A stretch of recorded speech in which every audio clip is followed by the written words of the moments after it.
last beverage.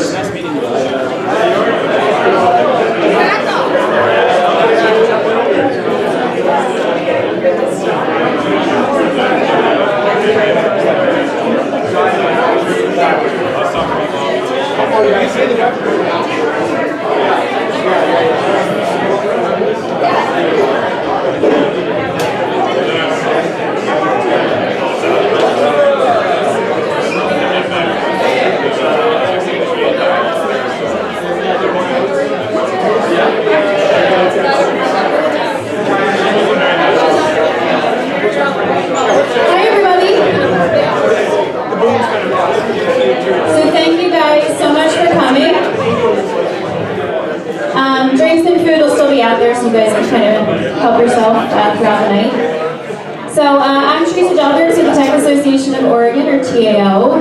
So kind of just wanted to welcome everybody to kick things off before introducing the awesome Carrie Leone. This is several months, maybe years, kind of in talks. So I know from TAO's perspective, we're really excited. And on behalf of Skip Newberry, our president CEO who couldn't be here tonight, really excited about this partnership with TIE. And then I'm just going to pass it over to Carrie now. All right, thanks everybody. As Teresa mentioned, this is a series that TIE and TAO have put together. And the whole premise behind this is that we feel at TIE that once you get past kind of the funding stage, you need to know other organizations that are in the area that can help you get to that next level. And so we want to be able to introduce you to other organizations such as the Technology Association that does some awesome programming that you should know all about, and their staff is great as well. So I hope you enjoy this series. We have a lot of support. In addition to TAO, we've got Uno Square. Mike Barrett is here. Joel. Oh, I mean, sorry. Joel. Sorry about that. I knew it was Joel. Moss Adams, we've got Amy Fleming here with Moss. There she is in the back. And then we've got Carrie Jeske here, who I think we all know from JLL. I'm not sure, Carrie, do you want to say anything about JLL? Hello, everybody. I know many of you, but I'm Carrie Jeske with JLL, and I work for the Startup Business Practice Group. So we do a lot of facility planning for startups as well as established companies. However, a lot of these companies, as well as the panelists, wouldn't be where they are today without support from organizations like TAO and TIE. So we're really excited to be part of them joining together for this panel discussion. So could not be more excited about this panel. Many of them I worked with or know really well, so pretty excited. And just finally, I want to just say one of our other supporters, obviously, is Elevate Capital, and Nitin Rai here is our president at TIE, and I think he wants to say just a few things as well. Thank you, Carrie. I know at least 3 of the panelists, maybe 4. So first of all, really thank you very much for taking some time here and getting on the panel, and what a great turnout. So thank you for attending tonight's event. Really proud that finally we're doing something with TAO. Skip and I have talked, and Carrie and I have talked about for some time. Started with let's share a passport ticket or something so people could attend events between TAO and TIE. But thank you, Skip, and the TAO team to take this on with us, and hopefully there'll be a series of events where we could enlighten you with these kinds of panels. And I think it's great that 2 really high impact organizations in Portland can get together and provide some good content and good event programming. So thank you all for coming. Thanks. Okay, and I'm sorry about all these announcements, but I am going to turn it over to Tom O'Keefe now to kick off the first of 4 Evolve Your Startup Series events. So without further ado. I think this is a sales meeting, right? This is like a sales discussion, so it's okay to applaud, so let's just practice that. Thank you. This is, personal, when I was asked to be part of this, it was, this is daunting. We're all very busy, we have a lot going on, and I've been moved recently by the participation in the community and have been remiss in my own level of giving back. So this is a first effort at this. I've never moderated a panel, so bear with me. I'm going to work on my moderation skills, not my presentation skills today. So hopefully that means a little less of me and more of our amazing panelists. But I was also really excited about the topic when Carrie came to me and said, hey, we're going to be talking about sales and momentum and how do you build momentum. And I am a big believer in momentum. If you've ever started a company, it takes a lot. It takes these types of meetings.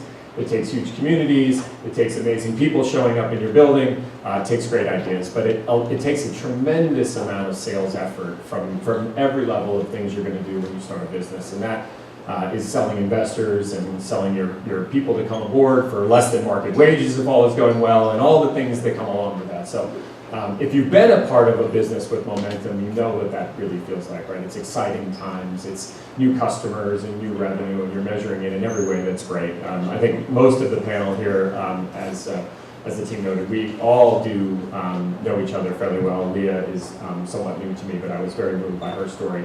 I love the diversity of this panel. I recently saw a LinkedIn post that was shaming tall white guys like myself. Apparently we should never be on a panel with 4 guys who look just like me, or you. I don't know what it was saying, but basically I'm thrilled because we have this amazing diverse panel, not just in gender and everything else, but also in experience and point of view and in history, right? So when I introduce these amazing people, you'll understand why I think this is a really useful and productive panel to be excited about. I'm not sure this is a great turnout. I hope this is a great turnout. I thought we'd have 1,000 people. I was promised there'd be 1,000 people here. Because the topic was selling and sales, that everybody would be interested in that. I think you got to get into product and product management to probably drag out the Portland crowd completely. But thank you all for investing your time with us today. We're gonna dig into that. So with that, so I don't want to get this wrong. As was noted, I'm Tom O'Keefe. I'm currently a CEO of a company called Fortel in the analytics space. My background is all sales all day. The optics that I see any business through are really about revenue. How do we create it? How do we maintain it? And I think the other little undercurrent of this panel that I think is interesting is we want to keep the topic relatively tight to how did we build momentum in our companies and how do we take it from here? But also, I think, what are the various roles we play in building momentum, which change over time. So I think part of the discussion will hopefully unpack a little bit around how when you're a founder and CEO, which a couple of these folks have been, not Scott, or when you bring a big hitter like Scott into the building, and you'll hear his profile, you'll know, that those signal these seminal moments in your build that really do make a difference, and I think cause us to consider how we are engaging in building momentum.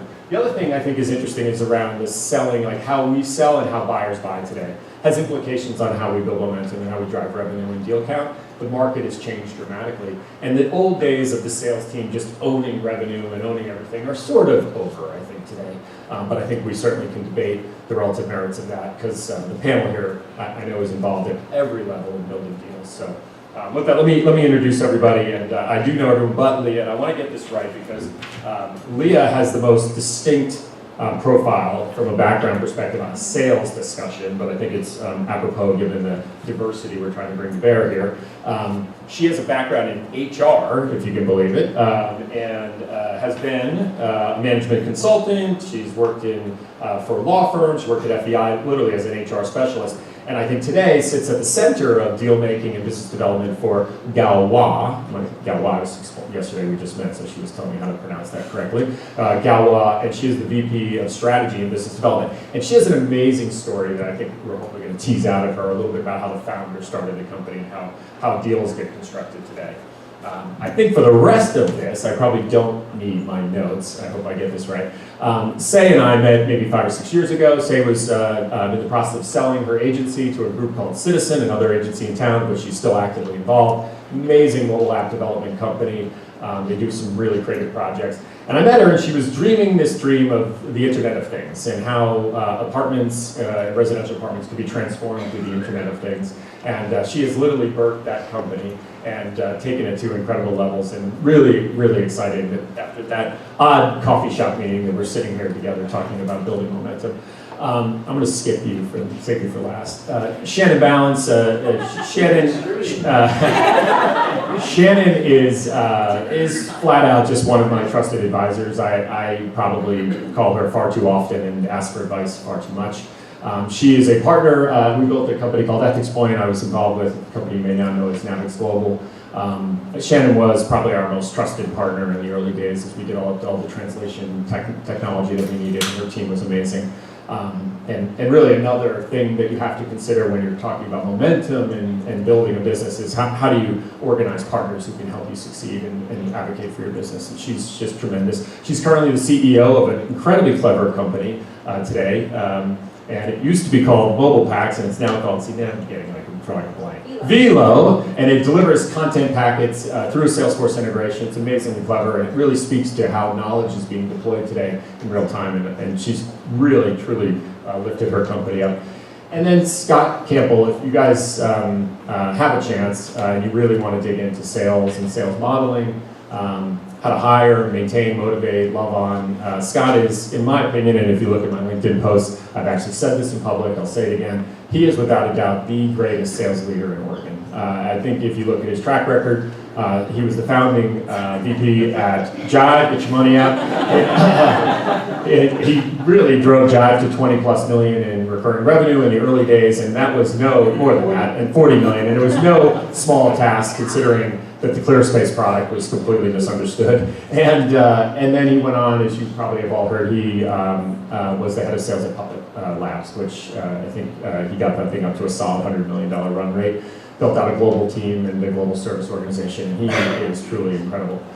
So thank you all. It takes a lot of courage to be on these panels. It takes a lot of time, and really glad you're here. So we'll kick it off with like kind of there you go. Yeah, we're a sales organization. Get some people going. Oh, a couple of rules of engagement. Anybody who wants to just shout out a question, let's not go crazy, but it's a sales meeting. We could be a little more dynamic than most.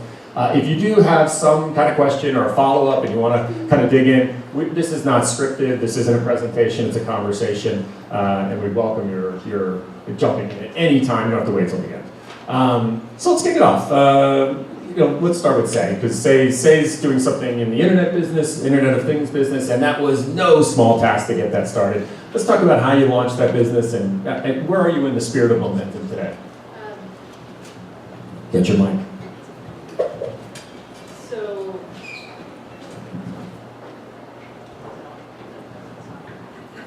We need some technical support. All right, we'll take one to you.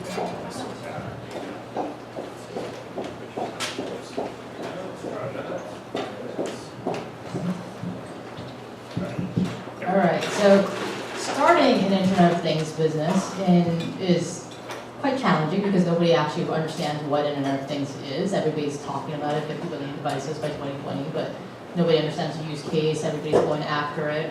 And so one of the things that I had the privilege of is that with my other company, Citizen, we were looking at connected cars, connected healthcare, financials, connected fintech, if you will, and then we started looking at connected home for various clients like Intel, Comcast, etc.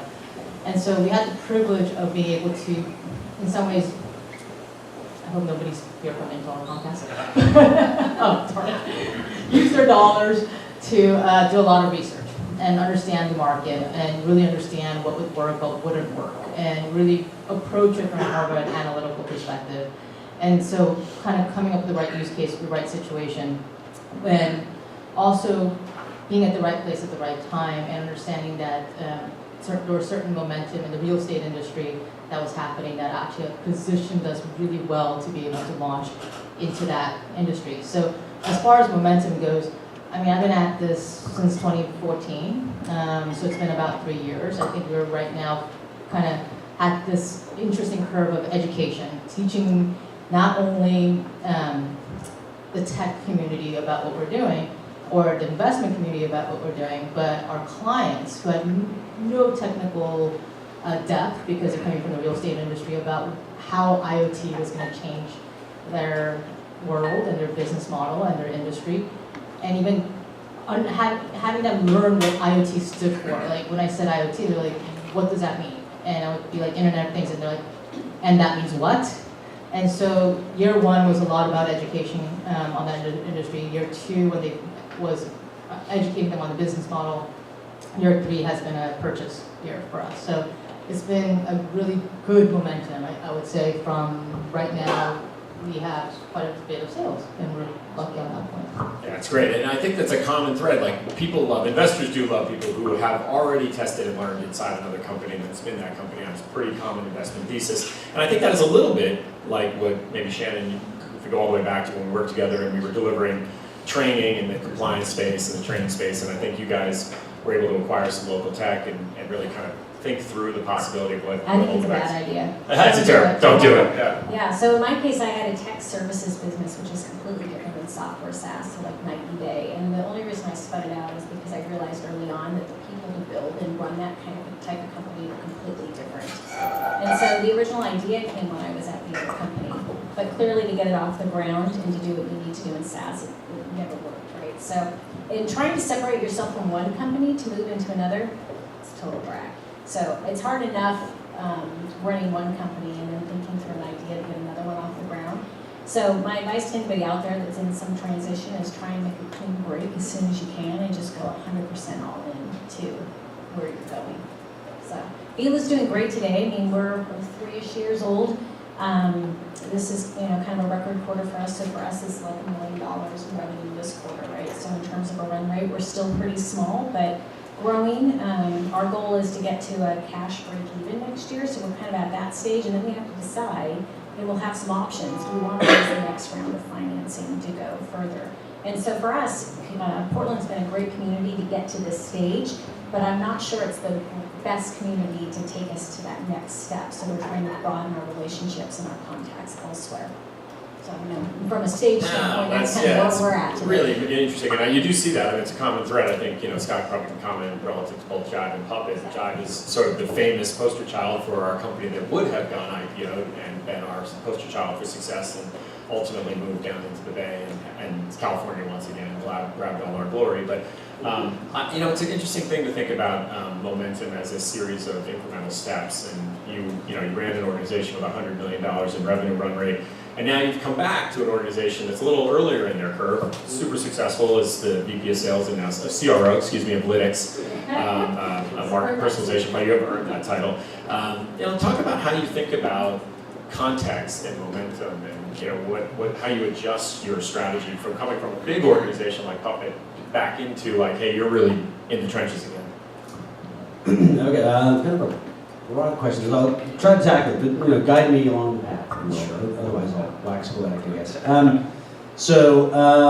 Let's see. I guess places like Tripwire, Jive, Puppet. I never really thought my job was that different, which is kind of weird, right? In other words, it was always about sales, about eliminating barriers to acquire customers, about generating revenue, and about building an organization that was successful and could do sales in a repeatable fashion that was efficient, right? And that didn't matter if I was the one doing the sales or if I was hiring managers to hire salespeople to do the sales. Now, at some point, of course, at Puppet, I got to the point where I had managers who managed managers who managed managers, and one of the reasons why I left is just, I got away from that. It was fun to get back into Lytics, where I've got a team of about 20 folks, both CS and sales, and kind of see that evolution kind of get back to what I really enjoy. But from a momentum standpoint, it really comes in waves. The early days are all about, trying to get those first couple of customers, and it's so hard to do.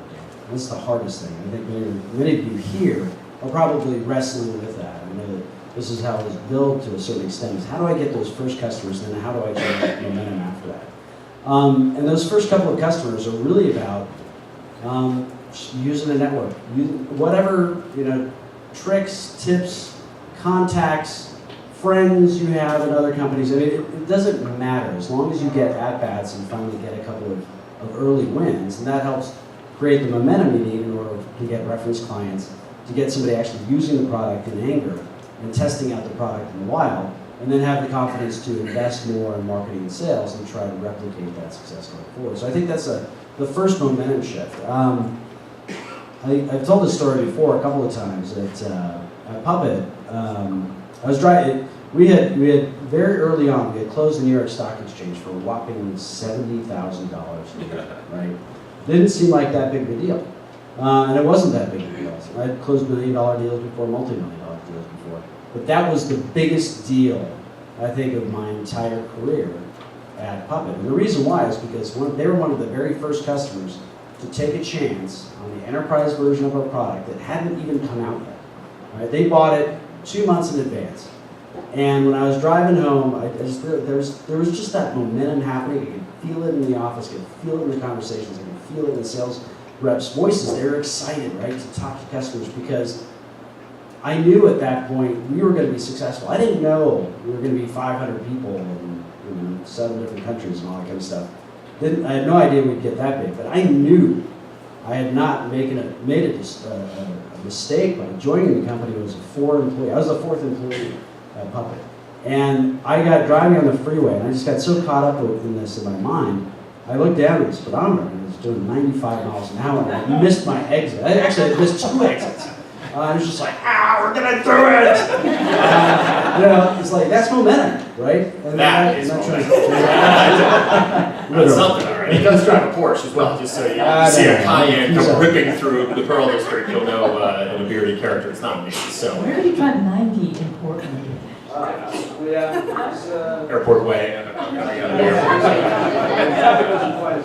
Well, there's a lot to talk about. I mean, I love it. You can feel the energy, and that is one thing that is palpable about momentum and about how you feel about your role and your ability to lead an organization. Is when you just know something good's right there for the taking. But there's a lot of stuff you have to get through to get there. And I'm curious, like Lee and I were talking about her founder and how their company was sort of where they sell to primarily one customer, the Department of Defense. We did. We did, and he was running that. I guess tell us a little bit about how you guys kind of transitioned from a founder-led organization to this kind of scale you have today. Hard to follow the momentum, but... Well, you end up in a car, I hope, going really fast. That would be the key to the whole story. Right. Yeah. So we've actually, Galwa has been around longer than most of the organizations up here. We were founded in '99. It was spun out of OGI. A professor started it, and he was a scientist, an academic. He tried to grow it, and they had one customer, the customer that encouraged him to start the business for many years. And they started to diversify about the time that I started, and we're trying to figure that out. And had done quite a bit of work for both the intelligence community and other government organizations. So Galwa does a lot of work think of us as a computer science think tank that helps build correct software that's safe and secure. So that's why those clients care about it. So John Watchbury, our founder, it was about a year into me working at Galwa, basically said, I think I'm going to leave. I'm going to take a sabbatical. He was our rainmaker, so he was the one that brought in our largest contracts. And I didn't have a sales team. My sales team were computer scientists, PhDs in math and computer science, that were trying to figure out, I was telling Tom, they don't even like the word sales. So we call it offer building at Galwa. Because that's more appropriate, like how do they really solve problems with their clients. And so he told me this, my stomach dropped. I said this could be the worst thing for us or the best.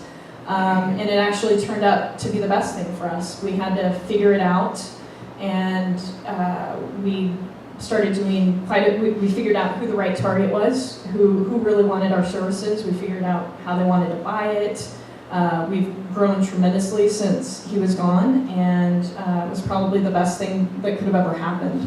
And I think you hear that sometimes, that there's that point when the founder leaves that, could be bad or good, and there might be other stories that people have here. Well, I was kind of moved by the offer. Just developing an offer is a really interesting concept as you're working with early customers, because I think what you're hearing is you need charter clients, design partners, they're often referred to as companies that are willing to take a risk on a startup and try something different and deploy something that they've never done before, maybe even really never even budgeted for. And it's a real challenge to find those partners, but when you find them, they do transform your company. But I like the idea of constructing an offer as a concept for selling. So as you're thinking about building and partnering with those companies, you're really working to design something for them. Maybe like somewhat prepackaged in the way you develop it. And I'm curious to think about, because really all of your products today that you sell are very design oriented. They're very in flow and partnership with the companies you work with and for.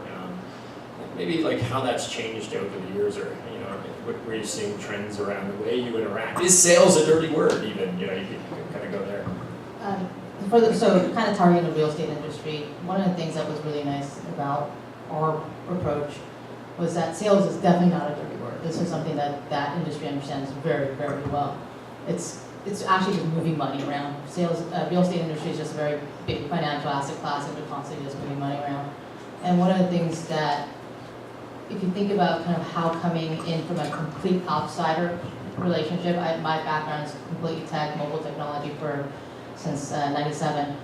And so what I did was position myself as an expert in technology. And so they needed somebody to help them understand technology, help them understand what was going to be the new world order, because they kept on hearing it from press and media.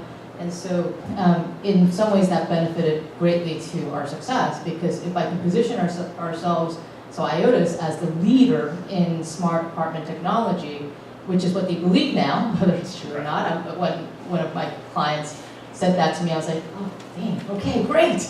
That's another type of momentum if they think you're a leader in the space, right? It's working, yeah. Whatever sales model is working. That makes a tremendous difference in how well your sales go. And by the way, I've never been in a sales meeting where they actually clapped. That's really rare. After you delivered a product and it's successful and they're making money off of it, they might clap for you. High energy people. We get excited. But I don't know if I actually answered your question, but I think one of the key things is if you're going into a completely new industry where they might not be familiar with your technology. I think I was talking to Sven earlier about like AR, VR. That's hard. So with my other company, Citizen, we've been doing AR, VR for a while, and trying to get them to understand any of the industries that might be using something new. Trying to get them to understand how that technology or that service or that product is applicable to you doesn't really matter. At the end of the day, I'm going to kind of come back to this. What they're buying is not actually the product or the technology, it's actually you. You in the room. They're trusting you at that moment. They don't know you. Because I didn't have that luxury of like meeting with the network and friends. I had to kind of present myself as this technology leader by doing a lot of this, a lot of conferences and presentations and panel discussions about technology to the real estate industry. They're trusting you that what you're going to say you're going to deliver is what you're going to deliver, right? You essentially said you're going to deliver this thing to NASDAQ, and you're like, okay, hopefully my product team will do that.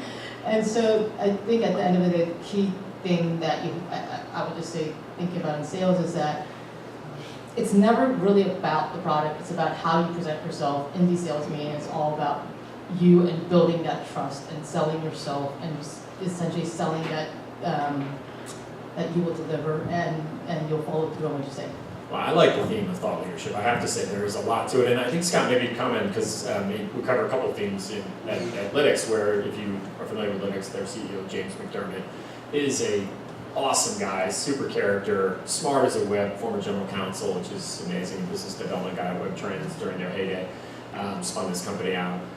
He has the luxury now of having somebody kind of dealing with that, and I think he largely deals with a lot of the thought leadership. He's on stage a lot, he's doing a lot of big presentations, he's plowing the field in unique ways, and this is really hard when you're small and you're the CEO and you got to do it. I'm sure Shannon would say she's got to deal with a lot of just like I do. I don't always feel super comfortable doing these types of presentations, and so it's really unique to take that approach, and you have to have a unique set of skills, but boy, you got to be brave and do it, and I think you guys are doing it really well at Lytx now. Oh yeah, James is by far our best salesperson. He's fantastic, super smart, I would say, and charismatic. He knows the product inside backwards, and he knows the industry really well. And I've only been there 4 months, and so I think this is kind of an example. I would never ask James not to participate in the sales call. I want to always bring my best weapon to any fight, right?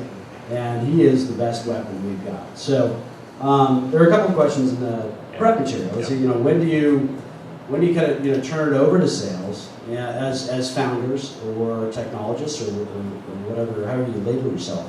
when do you extricate yourself from the sales process? And I would hope that's never, right? I think it's always incredibly important to be a part of, making sure to go out there and talk to customers in all stages of the life cycle. In other words, people that are interested in the technology, people that aren't, people that are just adopting it now, they're midway through the adoption of the product, what have you, and then post-sales, how are they doing, are they getting ROI and all that kind of stuff. Because as a founder or an early member of the management team or what have you, you've really got to stay in tune with what's going on in the marketplace. Now you've got to pick and choose your battles. Everybody's super busy. You can't be on the road 5 days a week and all that kind of stuff. But you have to pick 1, 2, 3, 4 accounts, adopt a sales rep and just say, hey, look, I'm going to be your mentor, whether you like it or not, right?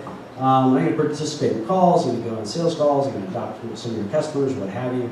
I think that's incredibly important because if you lose that touch, then in 2 or 3 years it's gone. Because this this world, even versus 20 years, I can't believe I'm saying, even versus 20 years ago, the technology world is moving so fast. It's amazing. You miss it by 6 months, you stop paying attention, it's gone. You missed it. People are coming out, especially with SaaS and cloud-based technologies.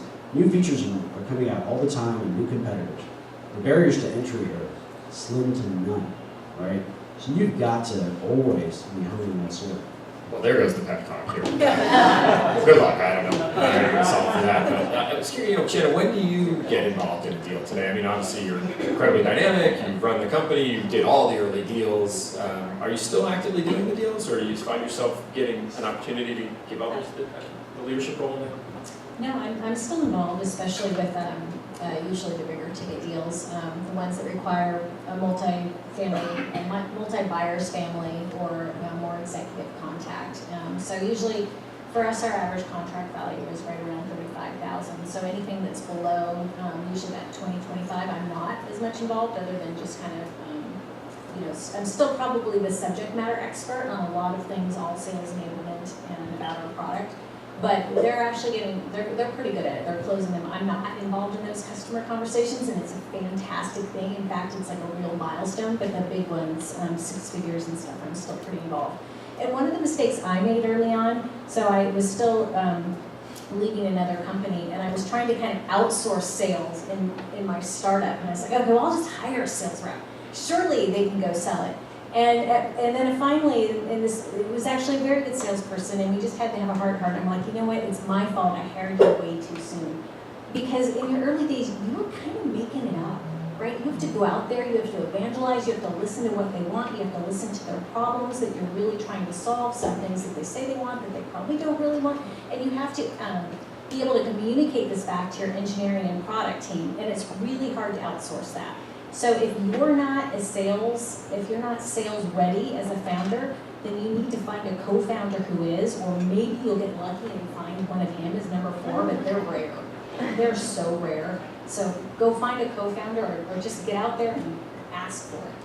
Yeah, maybe an inner salesperson, you don't know. Could not agree with that more. I mean, you really have to think about how you advocate for your product as a strategy and who's going to be responsible for that. Because I think the bigger point there is bringing back the market feedback. Your product, whatever it is you're developing right now, even if you're getting investor dollars, I think the investors largely are betting on you, and they're betting on your ability to navigate a very complicated minefield of challenges as you develop your business, and you are going to have to figure out how to translate what the market really wants in the area that you're interested in into a better product fit. And I think that's got to play out in both of your organizations. I don't know, Leah, as you think about your client base and how they interact with your product, but how do you guys handle getting feedback from the market and translating that? Yeah, so everything that you said really resonates, both Say and you, in terms of having people really out there helping really define the problem, starting with that. Are they even, do they understand the problem enough? I mean, given that we're selling really high-end services, we really approach it from a trusted advisor standpoint, defining the problem and influencing it early, such that, a lot of times we're responding to, the equivalent of an RFP, that we know what's going to be in that document. And it's very much going to be things that we've helped them define. So it's very involved, the thought leadership piece is very much, if we're not doing the thought leadership stuff, then we're not gonna have credibility to have those conversations. So that's very important in what we do as well.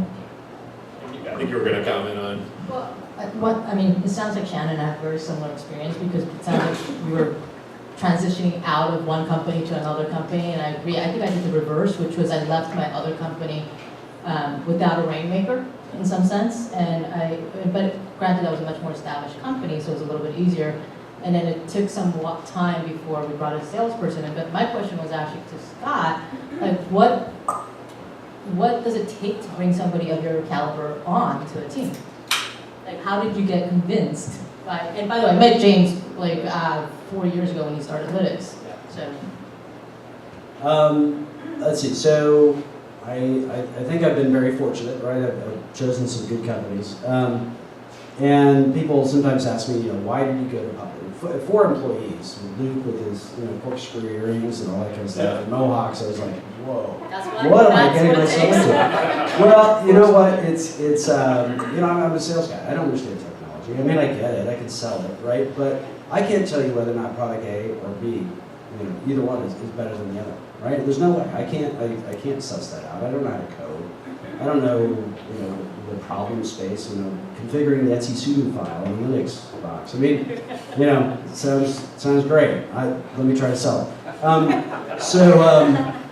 I really look for, A, is there a big market for this? Does it solve a problem? In other words, I will go out and talk to former sales engineers for engineers that I know, CTOs or what have you, and say, hey, John's got this idea for a new company, new product. Does it have legs? Would you take a look at it? So I get a number of sources of different input into my decision-making process. I try to talk to, if there are customers, like it's open source or something like that, or they use similar products, I try to talk to the customers if I can, or the users of the technology. But I think 70% of it comes down to people. Luke, is, like eccentric as he was or is, right? He was passionate. He was going to die trying. And this is a multi-billion-dollar marketplace. He was going to win. And he was going to run over his grandmother and eat glass. If that's what it took, right? And they're like, I want to be with that guy because that guy's going to win. So I think that's really the most important, right? As a sales guy evaluating an opportunity, is there that vision, passion, drive? Because your product today might be great, but it's not going to be great 6 months from now. So you're going to have to figure out how to make it great again. And we talk about product market fit as if you just get product market fit and it's product market fit forever. Guess what? It's not. It lasts for about 6 months. Then you're doing product market fit all over again. Yeah, that is a very real reality, like the adaptive nature. But I'm curious, because you mentioned that you hired somebody and maybe said, hey, it was a little too early for me to hand off that. What signals are you now looking for that would inform when you really say, hey, now's the time? If I look back and say, okay, how would I do it differently? I would probably wait until I had at least 12 or 15 customers for my type of business. Because by then you start to dial in what problem you're really solving, the value proposition, how you're pitching it. But you can bring in somebody who can repeat that. There's so much to figure out, and there's so many basics to build into the product. And even how to price it. I remember after like 9 phone calls and 3 meetings with a company in town, and I was coming back in the elevator, and they finally agreed to a $12,000 purchase. And I'm like, damn, I had to work hard for that. I need to increase the price. There's just so much you have to like, because in the beginning you're like, will you use this? Would you pay for it? How much would you pay for it? There's just so much to figure out, and most sales professionals haven't gone through that stage, nor are they necessarily wired for it. You're very clever, right? You're like, I want to know there's a big market, I want to know people will buy it, and you kind of like, you minimize a lot of that risk, I would think, early on before you get there. There's still a fair amount, right? Because it's a startup, but, so it's like, I think the early stage as a founder is you're trying to at least reduce some of that risk, so you set a sales executive up for more success. And I think we used to, when we were scaling Ethics Point, and we ran it up to probably about 90 people on my team, and we We look at beachheads, so largely we thought a lot about a category beachhead in a particular area. We would spend, the company would resource that development of the first early client, someone who would really establish our presence and help us think about the configuration of our product for that. And then we would staff in behind that. We'd scale up pretty quick when we knew we could carve up that territory. We had a relative sense of size, deal size, commission rates, right? All the stuff that probably is in front of all of the companies on this panel, maybe a little less on yours. But I'm always interested in like the characteristics of sales, and you know, your company is probably the least conventional relative to all of us who are building organizations. How do you think about your boss is saying to you, hey, next year we got to do 30% more. Your company's saying, I don't even like the word sales. We have some concept called an offer. We were laughing like, how do you put that in the CRM and forecast that? Like, how do you project the business forward in a culture like that? That's a good question. So, I mean, I definitely have a funnel and a pipeline and all these sorts of things, so I track them that way. We're more of a butts and seats sort of organization, so, you know, we try to forecast it such that, you know, once we win the deal, then we staff into it, basically. You know, if we're doing the early influencing that I was talking about, like really getting in front of the deals and doing that thought partnering with people, then I have a really good sense of, with the person who's sort of leading the proposal or whatnot, the likelihood of success. Our win rates are way better when we do it that way. Our win rates were super low when they were blind, so I encourage you not to do that. I mean, it's good, but it's probably you're putting your time into something that would be better put into relationship development. I think it's like the RFP. Don't right. maybe just don't answer blind RFPs in your right. category. If you right. didn't develop it right, you right. probably maybe you're wasting time there. Right. Well, there's, you know, some of you, a lot of entrepreneurs might go after small business innovation research things, SBIRs. Those are RFPs, but just if you didn't know, you know, win rates for those are very small, 10 to 15%. So, but even on those, you can reach out, you can talk, you can get a sense of what the technical point of contact may want. They're still going to be pretty blind, though. Yeah. Go ahead. Yeah. So, going to the SBIR, so we are an NSF grantee. And the reason I'm laughing is because we submitted an SBIR NSF proposal, and the director called me up and he's like, that is the worst proposal I've ever seen. I understand your intent, I understand what you're trying to do, I understand where you're coming from, but oh my God, really? I was like, it's my first time doing that stuff. Anyway, it was really hard, but we did get it. But to that point, it was a lot of relationship building with that program director, with the person on the other end. When they transitioned the program director, I flew to Washington D.C. and met with the new program director, got the phase 2 grantee, and so my kind of business, I'm constantly traveling, I'm all over the place. But I'm kind of curious, if you don't mind, I'm going to ask a question to the audience. How many of you guys are first-time founders or startup or thinking about it? Okay. How many of you guys are repeat founders? And how many of you guys have done sales before? Not bad. Did you hear that in the applause? They knew what they were saying. Did you feel that energy? Come on. The reason why I ask is that one thing that I think anyone who's doing sales or is really good at sales, because Tom caught it. Tom knew that I wanted to talk when I was holding the microphone. He could just sense that I wanted to talk beforehand. He was like, I think he has something to say.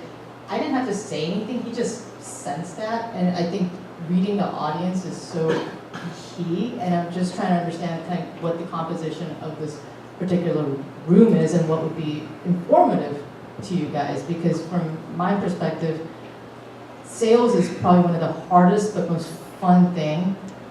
Whether, as you mentioned, whether you're trying to recruit a Scot or whether you're trying to make connections with other industry elite people or bring in new clients. And when you get to a point where your clients are actually talking your points back to other people, that's when I think you have momentum. And last week I was in Austin, I was on a panel with JP Morgan, I was the moderator.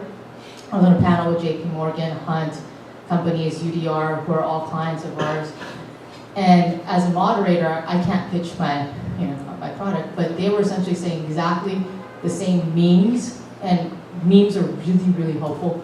If you get down to that sales snippets, saying meme to an audience of about 300.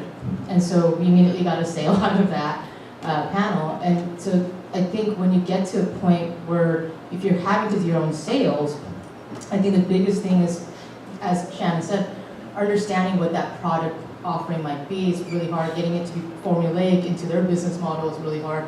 But also getting it to a point of memes that they can digest and repeat to other people, because your best customers will repeat that to other customers, and those will be the best customers, right? So I think what you're signaling to me is you want me to get this panel back on track. Yeah, well, I hope no one did that to you at JP Morgan, but I think what I love, and it was going to kind of lead right into a next point, which is about the changing trends of sales. In SaaS technologies today, we often have to deploy a simple solution that needs to expand. We had 1 or 2 licenses, and we need to have a model where we can grow that. End user metrics, something that scales, number of units, number of apartments, first building, second building, right? Number of content units delivered, how many users are logged in and integrated. And I think those things are really important, which changes the dimension of who's actually responsible for revenue. Because I think your point's 100% clear, and I agree. If your customers are not advocating for you, the Net Promoter Score concept, if that's not actually positive, if you don't know what Net Promoter Score is, I don't know that you need to go and construct it, but you better understand its basic concept, which is advocacy. Do your customers advocate for you? And if you were running services in my world, like Aaron used to, you would know that that is a critical element. We need our customers advocating, because the sales team is no longer going to be charged with the sole responsibility of converting someone who has never heard of you into a customer. It just doesn't happen. And if they do, they'll get a small footprint of service. And I guess I'd ask, I'm curious, like, in all of you to comment on like how much you have to deal with success after you deploy as a function of future growth. You know what I mean? Like getting a product in and letting it grow, and then having that advocacy really be part of your momentum. Well, I'll tackle it first, if you don't mind. Let's see. Mike, the way I think about this, it's kind of hard. Where do you start? So first of all, most businesses now, or a lot of them anyways, are SaaS-based. What you really do in your first year, when you've acquired a customer, usually you're losing money in that first year. So you're counting on that customer to be with your organization and paying you annually for at least 3 to 5 years. You want at least 3 and preferably 5, right? And so what that means is that's a different relationship with the client. I mean, I think the days of the Oracle sales rep coming in and selling $4 million worth of software and just walking away and saying, tossing it to the CS team and saying, good luck. I think those are gone by and large, right? And many different organizations are really kind of transforming how they think about sales and revenue generation. So my title now is a CRO. I'm just trying to catch up to Tom. You got quite a ways. Yeah. And I certainly get teased a lot about a CRO title, but I actually think what I relish about the opportunity at Lytics is that I own both sales and customer success. And even maybe eventually some elements of demand gen as well. I'm never going to be a brand guy, do logos and colors and all that kind of stuff. But I think having an individual that's responsible for all aspects of the go-to-market model, from genesis to closure, if you will, is really important, because you've got to tie together all those different departments and make sure that they're all singing the same tune. You have a coordinated message to the customer. You're not confusing the client, because in a SaaS model, if you've got customer success managers, technical account managers, you've got support people, you've got professional services engineers, you've got the sales rep, you've got management, you could have 6 or 7 different people touching a customer, and it gets very confusing. If they're not all on the same page and trying to drive to the same result, you're going to be dead, right? I mean, who owns Salesforce, right? Who's the Salesforce? Not that many? Really? Okay, that's great. Well, it seems like Salesforce, I get calls from, it seems like 3 different reps or types of individuals every month from Salesforce. And it's really hard to kind of keep track of what's going on, what are they trying to do, why do they want to talk to me. So anyways, having somebody own those different functions, I think, is incredibly important, so you make sure that lifetime value of the customer is achieved. And maybe, more pointedly to your question, is that success in that first year is paramount. We took a very deliberate, step at Lytics, for example, to say, look, we're going to lose a lot of money in our first year of our customers, and we're going to game tackle it. You buy Lytics, guess what? We're going to show up on your front door the next day. We're going to help you install the product. We're going to help you integrate it into your systems. Install the product, actually, sorry I said that. But we're going to help you with your first campaigns. We're going to try to get you to a return on investment very quickly so that you become a reference client, so you become successful, so that you can expand into that organization and other departments, what have you. And that hopefully we can keep you for 5 years and make it a very profitable relationship.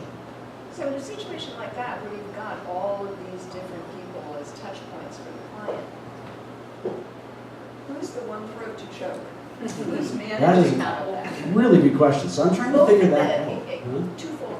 One, in a more mature company, but also in a startup situation. Yeah, and I think the same applies in both. And everybody has been very complimentary to me, Tom, and so on. And yes, I've been successful in sales, but I tell you what, I have not figured this out yet. And that's one of the reasons why I'm at Lytics as well, because I relish that opportunity and challenge. For example, I'll talk for 2 hours about this, but you got a sales rep, right? Sales rep is selling you to an account. They usually, if they're not going to capture recurring revenue from that customer, they're incented to maximize that initial sale with the customer, right? So they're going to go for the big deal early. And guess what happens then, right? You're swinging for home runs, you strike out a lot, right? So what I want to do is try to figure out a model where the sales reps are incented to do land and expand, but also have a customer success organization that's very involved in the client success and using of the product, and incenting them on renewal rates and expanding services sales into that customer. So I've got to figure out going forward, how do I compensate the sales rep on expand business so they do the right thing for the customer, the right thing for the company in that initial opportunity, and make sure that the customer, ultimately the company is successful. Because every sales rep is going to try to maximize their comp plan. And that's, you love them and hate them for it, right? You love it, but you got to design it right. And I think over the next probably 4 or 5 months, that's going to be my biggest challenge. Who's responsible for what? And there are different techniques you can do. For example, sales rep makes a land. They can capture any expand business or renewal into that customer and have that quota retirable and commissionable for the next, say, 18 months. And then after that, it's the companies. And then, it becomes very profitable at that point. And that may be the way to go, but I haven't figured it out just yet. And I think it's probably unique for every company. Yeah, I think it's incredibly complicated, and I do want to hear more about how you guys think about creating companies as champions for you, how you think, because I know you had some incredibly early wins with big companies that you worked really hard, and I love the way you think about the whole company is going to go all in. You can't be charging for that, right? It isn't about extracting nickels and dimes from every company, because what you want is adoption and advocacy. That's the key metric, and that will drive lifetime value and everything else. But I know you guys have models, and you think about that a lot. Maybe care to comment around how you handle it at Aviva? Yeah, so which aspect? I think the idea how much land and expand do you do, and then ultimately how do you create customer champions? Oh, okay.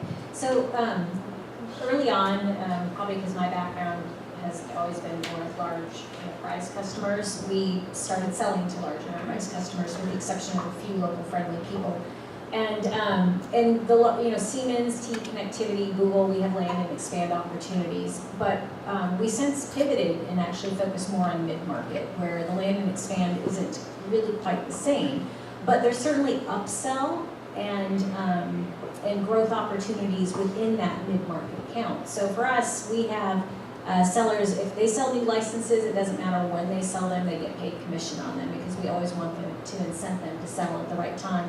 But after the first year, the customer success people, they get paid the first year on any of the services they sell, and we just dual pay, but on the second year, they own it exclusively, and the success of that customer. So for us, the land and expand, at least at this stage, isn't as critical. How do you think about the utilization love of product, advocacy, like, because Yeah, it is, if your huge. customer's not standing on stage, we're pretty good at this, Yeah. but it's not the same. Your customer stands up there and memes out everything, it's money. Like, We're pretty metric driven, so, and we weren't in the beginning, so we should have started this sooner, but we have to have our new customers launched within 45 days. I actually want to bring that down to 35, because it really only takes about 6 hours to get us up and going, but by the time you coordinate everybody on their side, it always takes longer. And then by 90 days, we do our first review with a customer, and having 85% plus engagement and it's 90+% adoption is critical. We're also at that point able to prove out sales productivity gain and increases in seller confidence. That's at the first 90 days. At the 6 months mark, it kind of depends on their sales cycle if we can prove out more. But if you can't quantify value, then you're at jeopardy for getting that renewal. And so for us, that's what we're constantly working on, is how can we better capture data, understand how we're helping our customers, and quantify that value for them. Shannon, can you just explain what you meant by 80% adoption? 80% of their entire license set that they've purchased, or 80% of their entire Engagement, business? actually they need to be using it, because adoption, somebody can use it once and never come back, so you have to have that consistent engagement. And for us, our software predictably recommends content and coaching to the seller, regardless of where they're at, so in their email or their app or their Salesforce environment. And so we have to track, one of our metrics is how often are they going to the system, how often are they opening, viewing, sharing, how often are their prospects looking at content, so all of those transactional elements tied to an engagement formula for us. I think this is a huge thing, and we were recently at a venture conference down in Bend. I don't know if anybody was at the Bonfire conference as well, but they were asked, like, what, to the venture audience, like, what is the key metric of a successful organization? And you would think it would be revenue, like it would be revenue and scale. But in early stage companies looking for A round and B round growth money, it was adoption metrics. Revenue still matters a lot. Revenue mattered a lot, but adoption, user adoption, you look at Opal Labs, and I think Steve was there, it was very clear that his #1 metric, and I saw it in their office, they had screens all over their building in the earliest days, and they weren't pipeline charts, and they weren't bookings charts, and ACV, and MRR, they were how many projects are being collaborated on, how often are people logging in and collaborating, how many projects are ending up, how many are stalled. I mean, they metric everything in their workflow. So I would encourage, as you think about product and adoption, that's part of your product. And not just at the customer level, because you want to notify and drive the customer behavior, but I think you have to aggregate it up across all your customers and have like a comprehensive dashboard of adoption. I think if you show investors that type of commitment to how people use and benefit from your product, I think you're going to go a long way to growing your business. I don't know, I think the internet thing we were talking about earlier in the sales world, it's really about units, how many units have this, and I think then adoption comes in behind deployment for sure, right? So it's not so much adoption for us, because our end client is not necessarily the user, right? It's actually, it's large organizations that have like 250,000 units or 50,000 units, and whether or not they're going to convert us to a portfolio. So the land and expand is a very key point, and then the mid-market for us, going after the ones that have 5,000 to 10,000 units is also a very key point. But one of the hardest things which you bring up is, as what IoT stands for is IoT as a service. So for us, making sure that the service works well, because it's not software, it's hardware, it's hard. So making sure that that the people on the ground, who might be the leasing manager or the maintenance crew, also understand how to service this and also talk to the residents about it, is a huge proponent of our success, right? And so there are times when, yes, our service goes down. How do you recover from when things don't work, I think is also a very key thing on how you're going to potentially grow a business, right? And so it's not so much from us, in our perspective, when things are going well and the service is going well, but it's all the things of the pitfalls. Like, how do you recover from that? What kind of customer service experience do you have that will allow you to recover from that? And so we very much try to focus on following up with some of the residents, with the property managers, with the maintenance guys, like 2 weeks after we install or a month after we install, and just keep up with them. And so we constantly check in and say, okay, how are things going? Making sure that the product is working well, because once you make that sale, it in some ways, like for us, sales is not the hard part. It's making sure that expansion is, right? So, I mean, I think, I don't know what time we're doing at time. We're good. We're still pretty good. Thanks for the questions. Any other comments or questions anybody else want to tackle? Yeah, sure. regards to the metrics, what is a smart way to set targets for these kind of metrics like customer adoption or customer engagement, especially when we don't have benchmarks for disruptive technologies or something like that? How do you set targets for your team? You make it up. You do, you're like, all right, let's shoot for this, let's see.